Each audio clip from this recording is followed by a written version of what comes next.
afternoon. My name is Chris Johnson, and I'm the chair of the Augusta Georgia Land Bank Authority.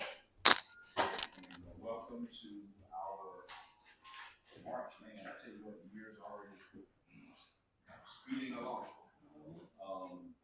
I'm going to do what is our tradition. Everybody will introduce themselves and tell us who you are and who you're with. Certainly appreciate it. I'm going to start with our cameraman over there. Tell us who you are and who you're with, and we'll go around the table so everybody knows who's who. Yes, sir. Brad Owens, City Justice Press. John Manson, attorney for Land Bank. I'm Brandon, I'm a new investor. Brian Downs, Land Bank Board. Aaron Gordon, Land Bank Board. Scott Roundtree, Land Bank Board. Carla Delaney, Land Bank Board. Byron Nichols, Land Walker Development. John Wilder, 30901 Development Corp. Eric Gaines Capital Investments. Sean Mills, Land Bank. Kimar Jones, Land Bank. All right. One thing I want to say before we actually get started on our agenda, I just learned before I left my office that Charlene, who's Charlene's last name? Watkins, of East Augusta Community Housing and Development Organization has just recently passed. We got Pastor Creeper from Field Grove with us here today. So we just did an introduction, that's why I came in. But when I first got on the land bank, one of the first meetings that I had was over at Good Hope Baptist Church, and it was with all of the community housing and development organizations, the CHODOs, and housing and community development, where the illustrious Mr. Sean Edwards was the deputy executive director at that organization. Mr. Laney was with them at that time, and Charlene was over East Augusta.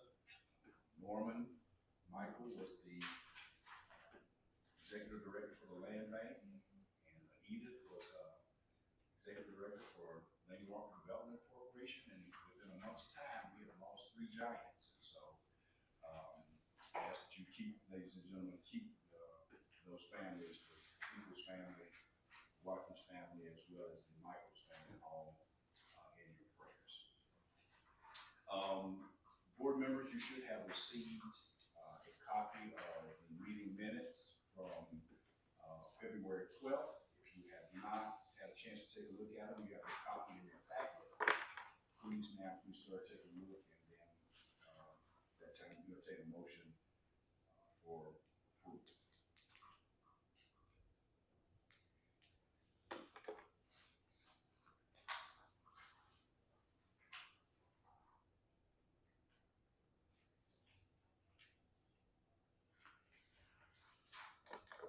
Motion to approve the minutes. Second. Motion has been made by Scott Roundtree and properly seconded by Ms. Karen Gordon to approve the meeting minutes from February 12th, 2025. All in favor, aye. Aye. Opposers, nay. The ayes have it. Moving on to the remainder of our agenda. Item 2A, item 2B. Approve the request from Mr. Brandon Johnson to purchase the parcel located at 1417 Roulette Lane for construction of a multifamily house. Mr. Johnson is going to be presenting. Mr.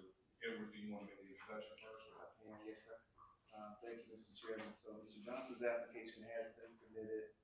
This is not a non-judicial property, and so therefore deposit was only $1,400, which has been collected. As you know, in application, full assessed value is being offered for the parcel. The area is zoned R2, which does allow for duplexes, and his design in his packet accompanying his application, which he can detail, is for a duplex. So I'll turn it over to Mr. Johnson. The last time I think the main concern was the setback requirements. So verified everything with zoning. So because the lot is, I wish it was on screen, it's okay, but it's 74 feet wide. So you need, there it is, okay. So yeah, you gotta have 10 feet of setback. So our plans in the packet, I think it's like the last page in the packet. Plenty of room for what we designed to do. Because what we planning field is no more than 40 wide, 40, 50. So it shouldn't be any issues for the properties on the side. So I don't know. Board members, any questions, comments? Off-street or on-street parking? Most likely it's gonna be like a driveway. Yeah. So yeah, no on street. That street is not really that wide anyway.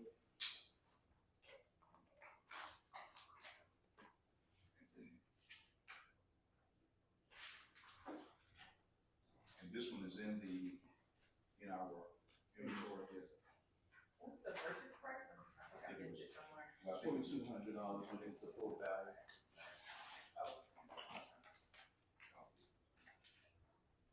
Is it 2,200? That's correct. And he already paid his deposit. The assessed value? Yes. Yes. So I'll make a motion to approve the sale, at the assessed value for item B, 1417 Roulette Lane. Second. Motion has been made by Ms. Carla Delaney to approve the purchase of property 1417 Roulette Lane on behalf of Mr. Brandon R. Johnson for the assessed value of $2,200. It's been seconded by Mr. Scott Roundtree. All in favor, aye. Aye. Opposers, nay. The ayes have it. Mr. Manning, do we have an update on foreclosures and donations? We have all the documents are in the packet, there's nothing new for this time, there's no new approval, nothing like that. No other issues at the time. No donations are allowed. Okay. Item 3D, review the draft Land Bank 501c3 bylaws by Mr. Harris. Yes, sir. Thank you, sir. So I know that you will need to take these, give them additional detailing, edit. So we are not prepared today from the perspective of expecting the acceptance of these bylaws or introducing it for information only. I just want to note a couple of things for the edification of the board. Firstly, to your approval from last year for us to begin to investigate creating a 501c3. I noted in the purpose, in part, this gets the land bank back to doing what land bank does, which is the acquisition and disposition of property to put it back on the tax roll. It takes the land bank as an organization out of the redevelopment space. It's an appropriate fit when you're in certain markets, and it is a great tool that land banks have available under their authority under the state. But in establishing a 501c3, it lets this organization go back to selling land, which is its purpose, getting it back on the tax roll. The nonprofit then would take more of that redevelopment arm and be regulated as such. If you move on to the start of those bylaws, I just want to note that in Article 3, with the structure of the board, this is an additional level of oversight that now will be provided for staff, because you'll not only have a land bank board in place to regulate activity, but an additional board to give oversight to those activities that are redevelopment or rehabilitation. So I thought it was important that you know that you're not limiting your ability to be able to regulate activity, you're actually increasing it. Moving just a tad bit further, just to the items that I want to detail, but of course, I'll take questions from my board. As you go through the activities and operations, we are highlighting the need for affordable housing. That is a necessity with our community. It is not limited to as such, because workforce housing is needed as well. We have a very close relationship with the Economic Development Authority. We know how much work they're doing to bring jobs to the community, and we understand the importance that although industry helps everybody in the region, housing is a different type of fight. And we have to be a community that can keep some of the folks who work here as individuals who also live here. Many of them are getting jobs at the corporate park and industry on Tobacco Road and through our cyber center in relationship with our military base at Fort Eisenhower. They don't qualify for affordable housing programs as established by HUD. They make too much money, but they're not at a point where they can afford everything that is market rate. So we want to start to seek through that nonprofit's establishment an effort to not only help with affordable housing production, but also workforce housing. Going to, and I apologize, I should have said where I was in my mind, that was Article 4 for activities and operations. but then staying there and going through the special purpose housing, which is item number 3 under Article 4. I thought that the nonprofit needed to also be in those special interest spaces. This board approved the foreclosure of a property off of Broad Street to assist our homeless task force.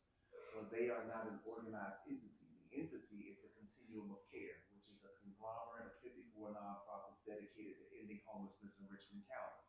So your partnerships for development end up being the same organizations that have a posture for housing grants and construction and management. That's your United Ways, that's your EOAs, that's your Salvation Armies.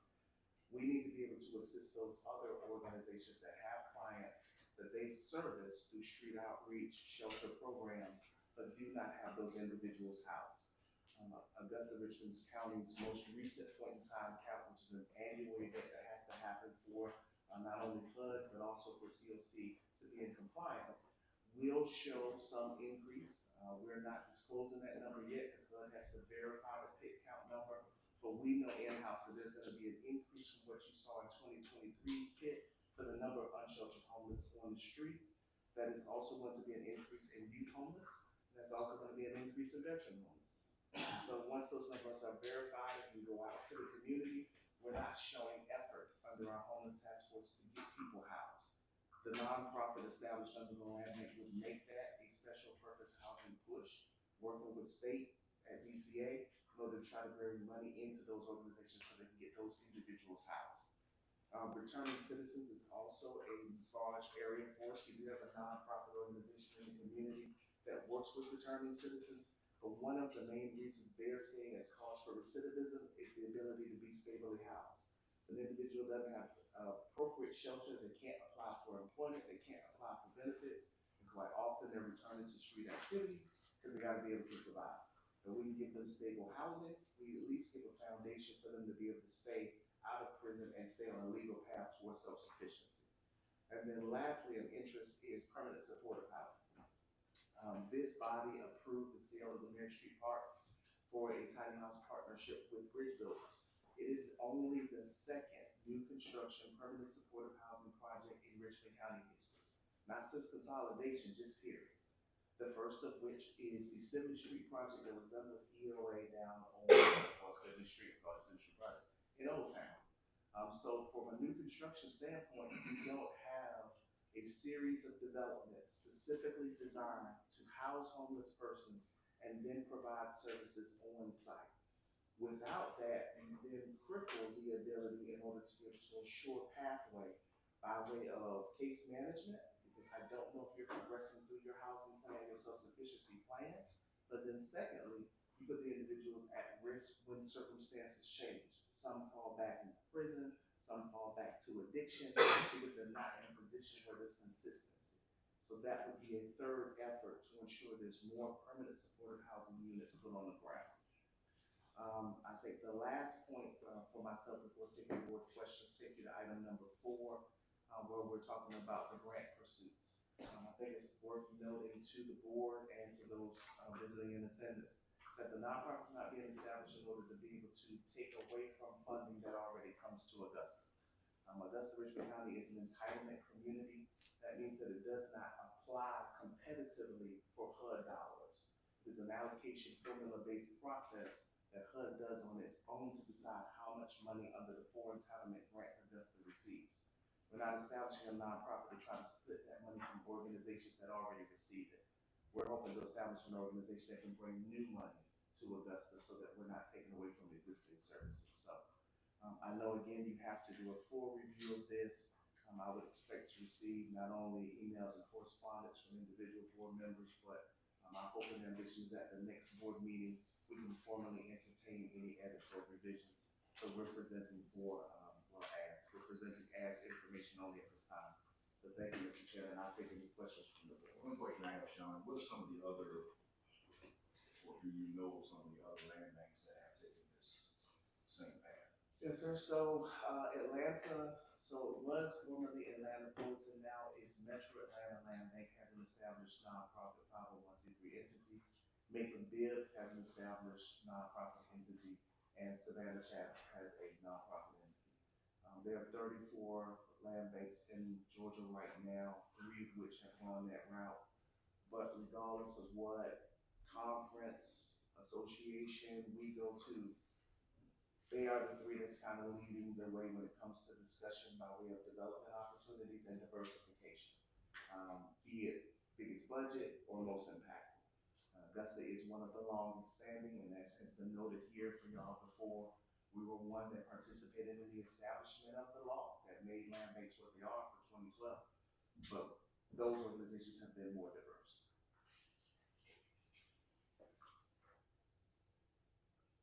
Board, question, comment? Can you, help, like, pinpoint some of the delineation between what the land bank will do versus what the 501c3? Yes. So when we made presentation to the county commission in order to be at living wage funding, that really should have been a function under the separate entity, the acquisition of property for direct development for either rental or sale. Land bank should just sell the land or infuse the land if the project is fitting and the board approves, and be done with its deal. And then allow that entity through partnerships approved under its board, which ultimately will be under this board, so that they can decide how that property gets used. So I've been mixing redevelopment thought with land bank action, trying to get projects complete, but it should be separate. And this organization, once formally established, can do those things and be in that space by itself. And then I have one more. Where or how is the initial capital infusion derived to establish this 501c3? Where is the initial investment coming from? So at this point, it's going to be a double down on your staff's effort. At some point when projects start to come online, they'll have to be fully funded and self-sufficient. So we'll have to ensure that the project pays for itself. It can't tax the budget of the land bank. Because at the end of the day, the intergovernmental agreement with Richmond County established the land bank authority, not a nonprofit. So we're going to be working to ensure that every project does bring at least total cost so that there's no red. But then in addition to that, put ourselves in a position where there's potential profitability. The board of the land bank will have to make a decision as this entity is crafted of then what happens with profit. You know, if the nonprofit moves forward in a permanent supportive housing project that it's going to retain the land on, well, it'll receive a rent. Does that go to the 501c3 or does that go to the land bank authority? Those will be things that will be decided here. But we'll make sure that you're not getting a project where you're having to take from this entity's budget to undergird. Well, it just seems like you're still gonna need a little bit of money to start.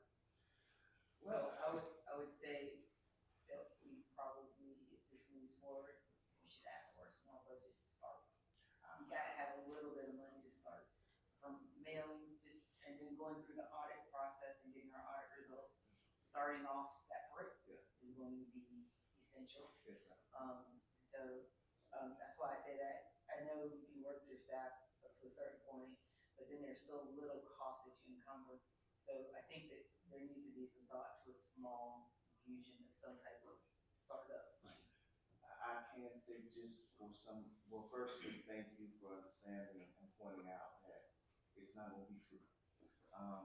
We have been having some conversations with organizations in community, private funding, that wants to see projects manifest and believe that a nonprofit focused on housing development, we do no services, get the unit of, that's something that they could support.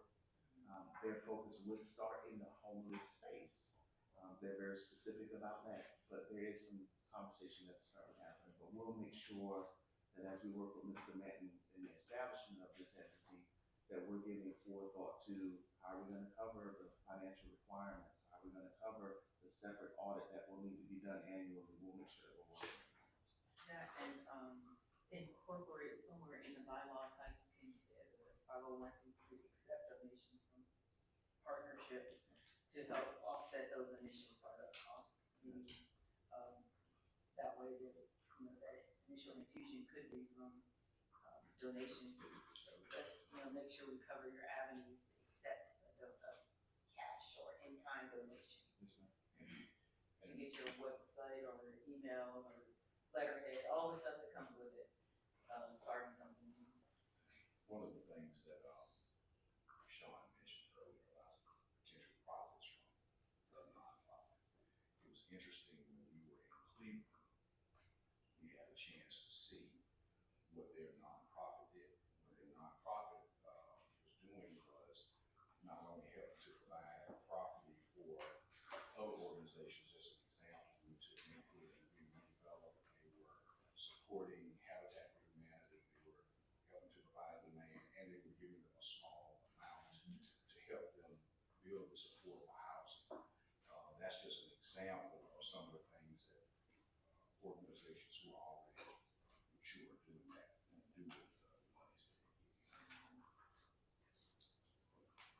Board members, any other questions, comments?